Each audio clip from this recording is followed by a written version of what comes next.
Welcome to social post. నేను Nihal. So gold అనేది ఈ రోజుకి మనం చూసుకున్నట్లయితే 120 చేంజ్ అంటూ ఉంది.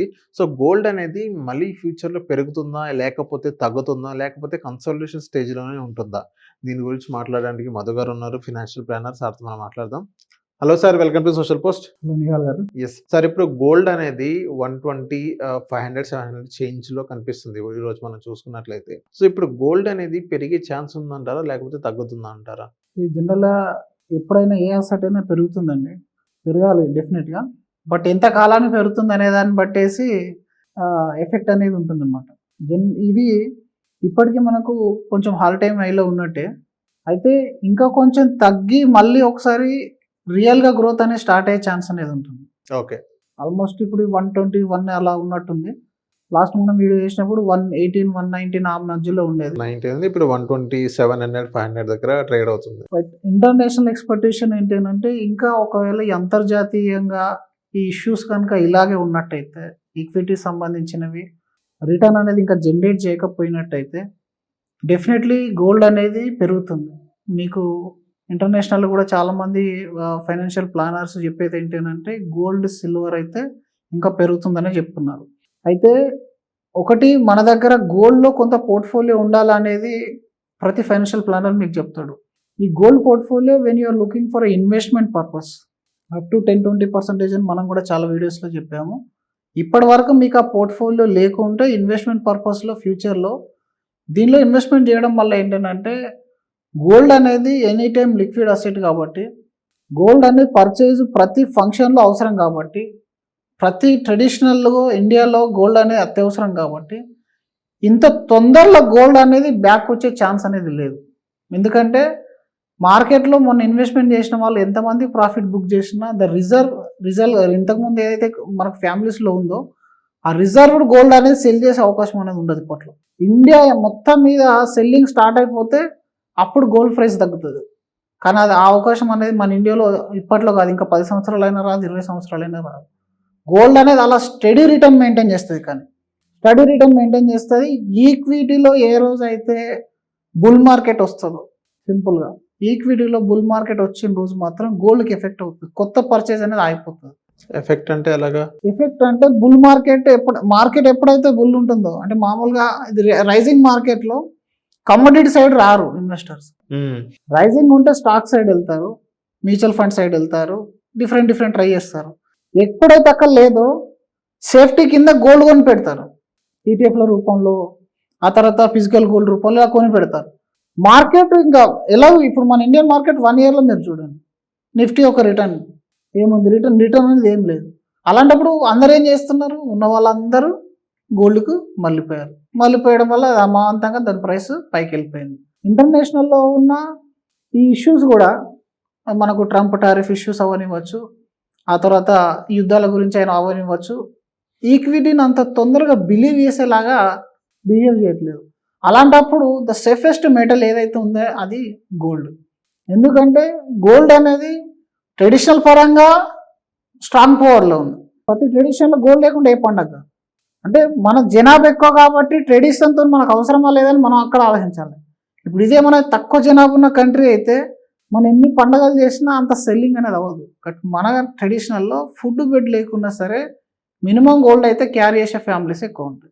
అలాంటి సందర్భంలో గోల్డ్ అమాంతం పడిపోయే ఛాన్స్ ఎప్పటికీ రాదు. But still only for the trading purpose కొనే వాళ్ళకైతే ఇది పెద్ద వార్నింగ్ ఈ టైంలో కొనడం. Only for long term investors ఎవరైతే ఉంటారో they can buy and hold. అంటే లాంగ్ టర్మ్ ఇన్వెస్టర్స్ కి దే కెన్ బై గోల్డ్ అని. ఎస్, 100% మీరు బై చేయాల్సి. ఎందుకంటే ఆల్ టైమ్ హై అనేది ఎందులో ఉండదండి, ఎప్పుడో ఒకసారి బ్రేక్ అయితేనే ఉంటుంది. ఎప్పుడైతే మీ ఎక్స్పెక్టేషన్ 6 monthsలో నాకు ఇంత ప్రాఫిట్ రావాలి, 1 yearలో నాకు ఇంత ప్రాఫిట్ రావాలి, 2 yearsలో నాకు ఇంత ప్రాఫిట్ రావాలనుకో, there you will do the mistake. మీరు అక్కడ మిస్టేక్ చేస్తారు. 2 yearsలో అది మీరు అనుకున్నంత రాలేదు, డిసప్పాయింట్ అయిపోతుంది కదా. 1 yearలో రాలేదు లేదా ప్రాఫిట్ తగ్గింది, నువ్వు పెట్టి ఇన్వెస్ట్మెంట్ మళ్ళీ ఒక 10% పడి. ఇప్పుడు సిల్వర్లో మీరు చూడండి 25% ఫాలో అయింది. బికాస్ అసలు డిమాండ్ లేదని పెంచి కూర్చున్నారు. ఫస్ట్ డిమాండ్ ఇంకా స్టార్ట్ అవుతుందేమో అని చెప్పేసి ముందే బై చేసి కూర్చున్నారు అందరూ. డిమాండ్ అవుతుంది, ఫ్యూచర్లో మీకు చాలా రకాల పరిశ్రమల్లో సిల్వర్ వాడతారు అని ఒక ప్రకటన రాగానే అమాంతంగా వెళ్ళి సిల్వర్ని కొనేసి మళ్ళీ ప్రాఫిట్ బుక్ చేస్తుంది. 25% పడిపోయింది. కొన్న వాళ్ళందరూ ఇప్పుడు చాలా మంది బాధపడుతున్నారు. ఆ ఎక్స్పెక్టేషన్తో వచ్చింది కాబట్టి ప్రాబ్లం. మన దగ్గర సిల్వర్ ఇన్వెస్ట్మెంట్ పెట్టిన వాళ్ళకి ఇంతవరకు విత్డ్రాల్ చేయించలేము మనం. ఎందుకంటే ద రియల్ ఏదైతే గ్రోత్ రావాల్సింది ఉందో దట్ ఎట్ టు కమ్, అది వచ్చేంత వరకు వెయిట్ చేయండి. ఈవెన్ గోల్డ్ అంతే. కానీ గోల్డ్ సిల్వర్ లాగంతా మరి ఉద్యమంలాగా పెరిగే ఛాన్స్ అయితే ఉండదు. గోల్డ్ ఈ స్టడీ మెయింటైన్ చేస్తుంది. ఓకే. ఈ ఏదైతే ప్రైస్ పెరిగిందో దానిలో కొంచెం తగ్గి తర్వాత మళ్ళీ ఈ స్టడీ 8 to 9% రిటర్న్ అనేది లాంగ్ టర్మ్ రిటర్న్ గోల్డ్. ఈ మాట మీరు వినుకుంటే గూగుల్లోకి వెళ్ళి ఒకసారి ఒక 20 years డేటా మొత్తం గోల్డ్ అబ్జర్వ్ చేయండి. Then you decide. అలాగని మీరు అనుకుంటే లాంగ్ టర్మ్ హోల్డింగ్లో బెస్ట్ కమోడిటీ ఏదైనా ఉందంటే గోల్డే. లాంగ్ టర్మ్ హోల్డింగ్లో బెస్ట్ కమోడిటీ. దాని తర్వాత సిల్వర్కి వస్తుంది. బట్ సిల్వర్ ఒకసారి 70% ఫాల్ అయింది. గోల్డ్ ఎప్పుడు కూడా 70% 50% ఫాల్ అయిన సందర్భాలు నేను చూడలేదు. ఫ్యూచర్లో అవుతుందా? సిల్వర్ డెఫినెట్లీ అవ్వచ్చు. గోల్డ్ 70% 50% ఫాల్ అయ్యే ఛాన్స్ అయితే అది ఇయర్స్ పడుతుంది, మంత్స్లో రాదు. కానీ సిల్వర్ అనేది మంత్స్లో అయింది. మంత్స్లో అయినప్పుడే ప్రాబ్లం ఉంటుంది. ఎందుకంటే అక్కడ మీరు you are allocating a biggest portion of your investment to commodity and that is very very high risk.